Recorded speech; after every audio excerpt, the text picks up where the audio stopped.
మిథిలా నగరానికి తీసుకువచ్చాడు. రామలక్ష్మణులను జనకునకు అయోధ్య చక్రవర్తి కుమారులుగా పరిచయం చేశారు.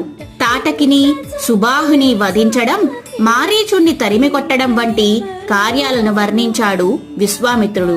రామలక్ష్మణులు శివధనస్సును చూడాలని కుతూహలపడుతున్నారని శివధనస్సును తెప్పించమని జనకుడికి విశ్వామిత్రుడు కోరాడు. దేవతలతో సహా పలువురు మహానుభావులు కూడా లేవనెత్తలేకపోయిన ఈ శివధనస్సును మానవ బాలులు ఏమి చేస్తారు అని మనస్సులో అనుకున్నాడు జనకుడు. 5,000 మంది కలిసి ఆ ధనస్సును అతి కష్టంతో సభలోకి తీసుకువచ్చారు. మరుక్షణం దాన్ని ఎక్కుపెడతానని గురువుగారి అనుమతి తీసుకున్నాడు రాముడు.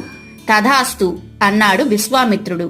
అంతే, ఒక్కసారిగా ఫెళఫెళమని శబ్దం వచ్చింది. రాముడు విల్లును లేపి నారి సంధించేసరికి 2 ముక్కలుగా విరిగిపోయింది.